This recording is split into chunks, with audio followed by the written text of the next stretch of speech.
มัสลามมาเลกุมนะครับขออัลเลาะห์ประทานพรให้ทุกท่านที่เลือกใช้เวลาในบ่ายนี้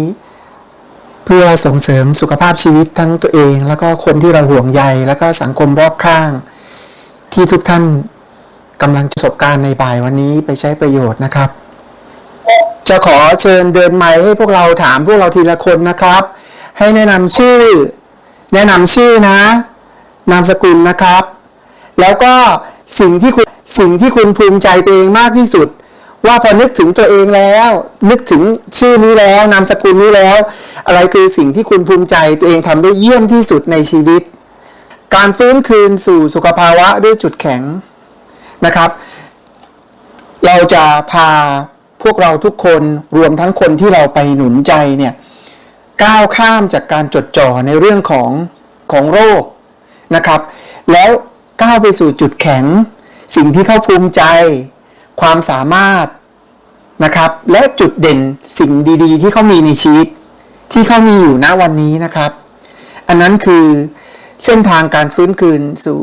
สุขภาวะด้วยจุดแข็งที่ยั่งยืนเสริมจากเรื่องของยาเสริมจากเรื่องของจิตบำบัดกิจกรรมบำบัดก็คือเราจะร่วมเดินทางผจญภัยไปกับเขาที่จะหาจุดเด่นความสามารถพิเศษนะครับสิ่งที่เขารักสิ่งที่เขาสนใจที่สุดเนี่ยและพาเขาก้าวเดินไปสู่เป้าหมายนั้นด้วยกันนะครับที่สุดเนี่ยและพาเขาก้าวเดินไปสู่เป้าหมายนั้นด้วยกันนะครับอาจจะเริ่มจากคำถามง่ายๆว่าคุณภูมิใจอะไรในตัวเองที่สุดคุณภูมิใจตัวเองอะไรที่สุดในชีวิตของคุณคุณรักใครที่สุดในชีวิตของคุณคุณอยากทำอะไรเพื่อคนที่คุณรักหรือสิ่งที่คุณรักนะครับอันนั้นคือข้อแรกในเรื่องของการฟื้นคืนสู่สุขภาวะด้วยจุดแข็งนะครับการฟื้นคืนสู่สุขภาวะด้วยจุดแข็งเนี่ยเราจะทำหน้าที่เป็นเหมือนเพื่อนเคียงบ่าเคียงไหล่กับเขาแล้วก็ช่วยเขาหาเป้าหมายที่เหมาะสมกับเขาจริงๆณวันนี้นะครับไม่ใช่ก่อนไม่สบายเนาะไม่ใช่ก่อนไม่สบาย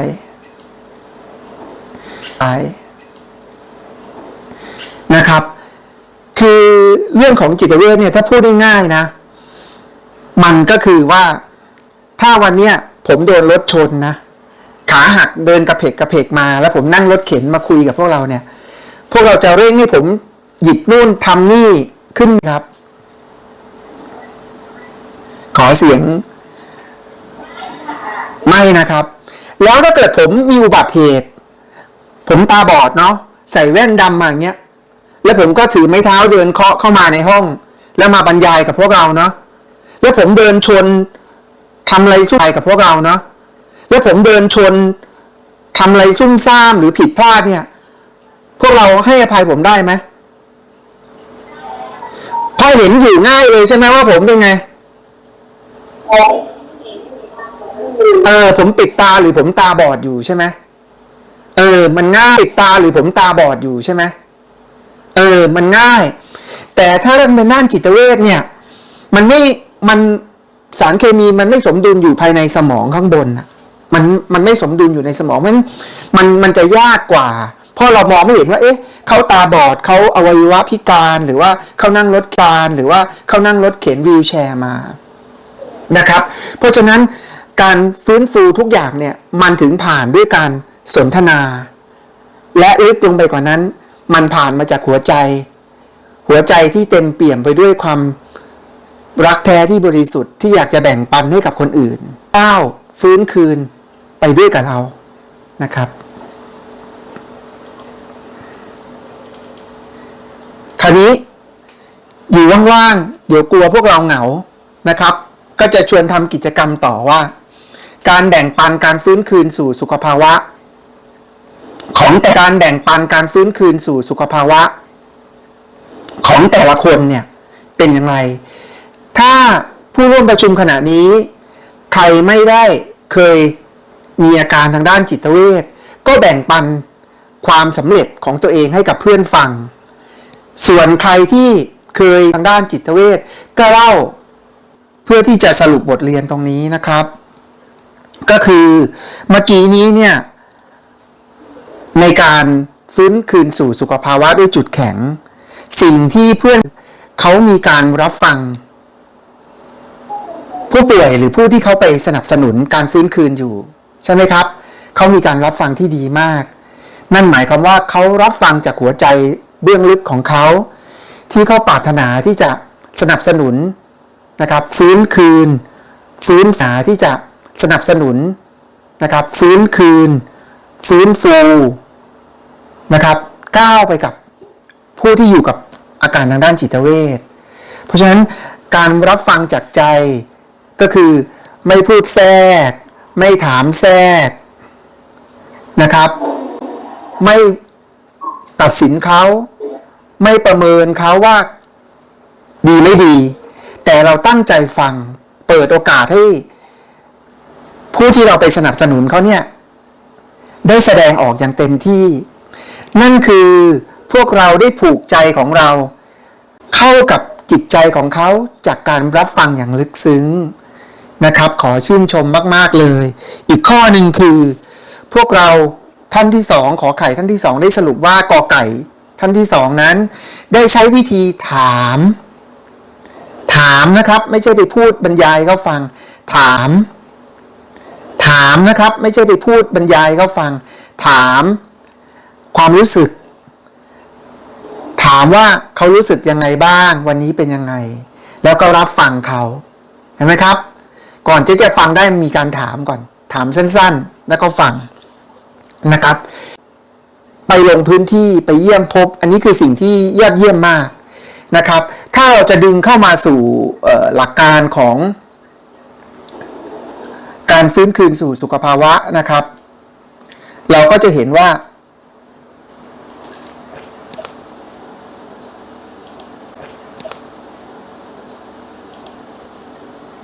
นี่ครับ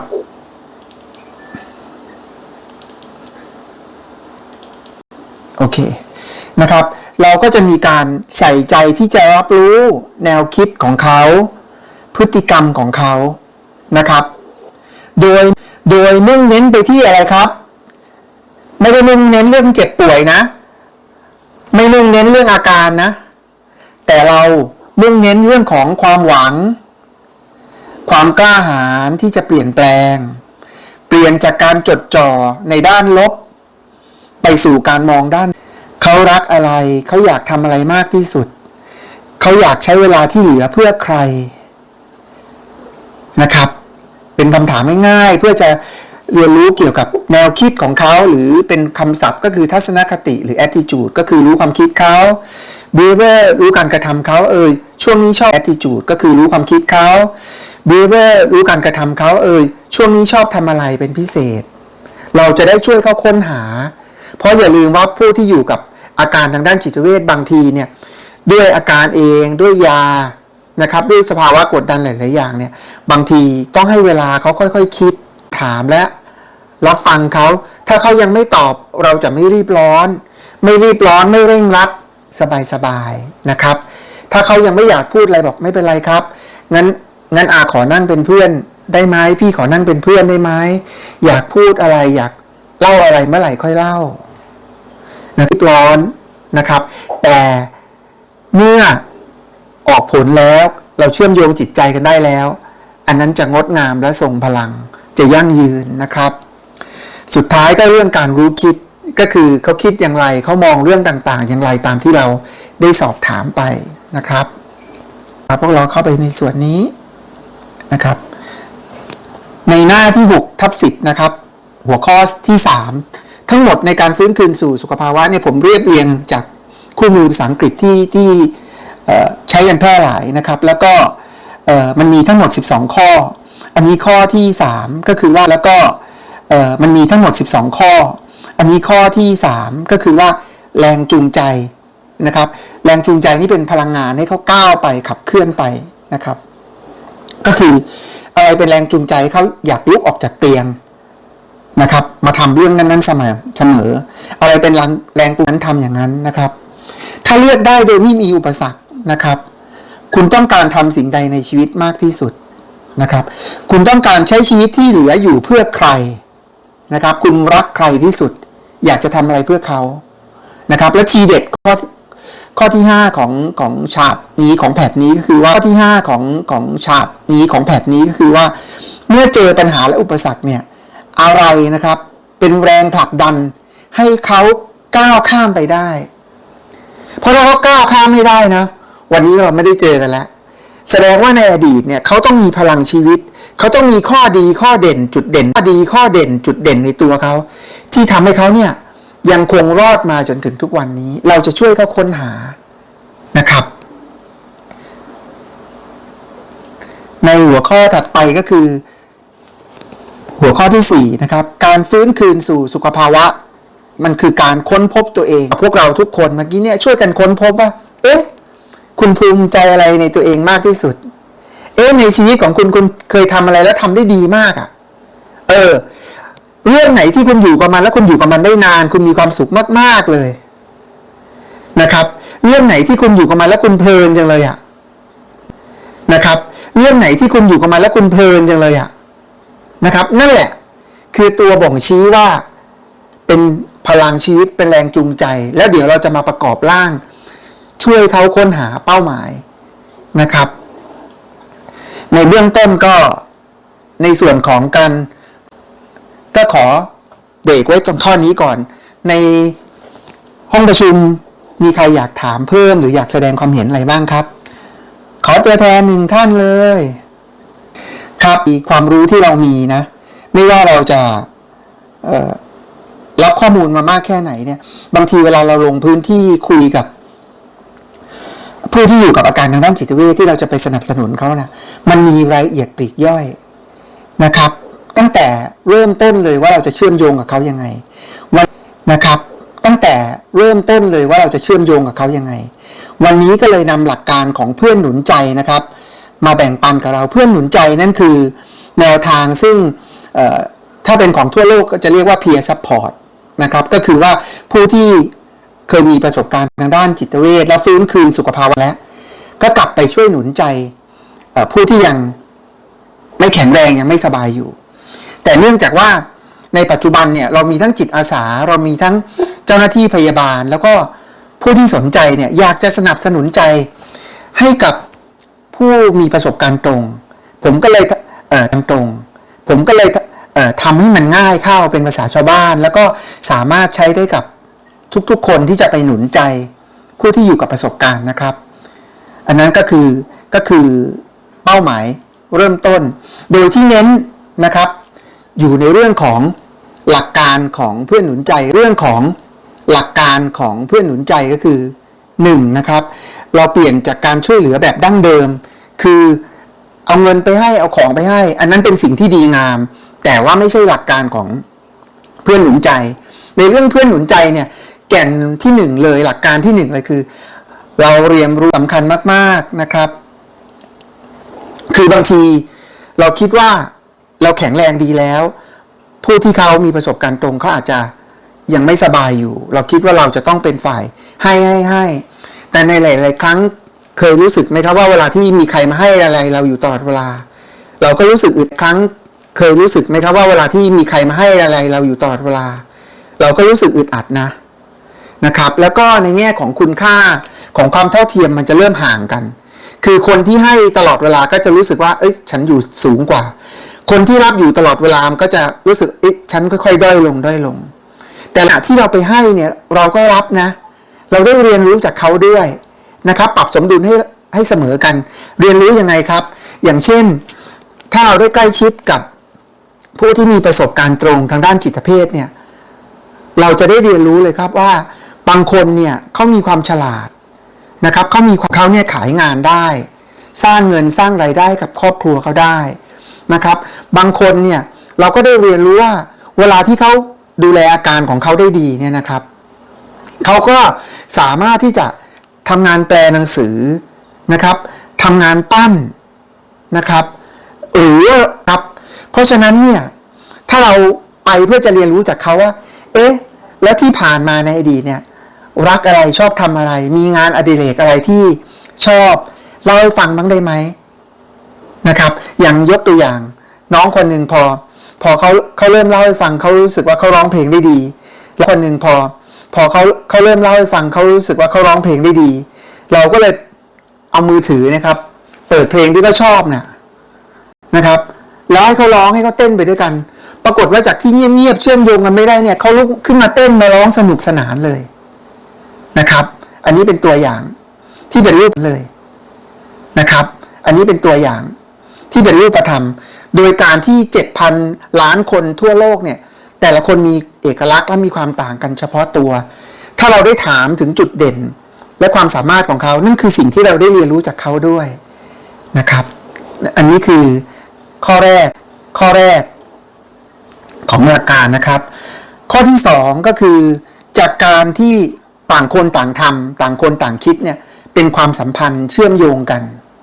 นะครับและข้อสุดท้ายก็คือจากความกลัวสู่ความหวังและความศรัทธานะครับยกตัวอย่างเป็นรูปธรรมอย่างเวลาที่ผมเชื่อมโยงกับน้องๆผมก็จะบอกสั้นๆว่าผมรู้นะว่าความเจ็บป่วยทางด้านจิตเวชมันทุกข์ทรมานแค่ไหนเพราะว่าผมเองเจ็บป่วยแล้วก็วนเวียนอยู่ในวังวนของจิตเวชเนี่ยถึง25 ปีนะครับและผมไม่สามารถที่จะออกมารักษาวังวนของจิตเวชเนี่ยถึง25 ปีนะครับและผมไม่สามารถที่จะออกมารักษาตัวได้แบบยาวๆเพราะว่าผมต้องเลี้ยงครอบครัวเป็น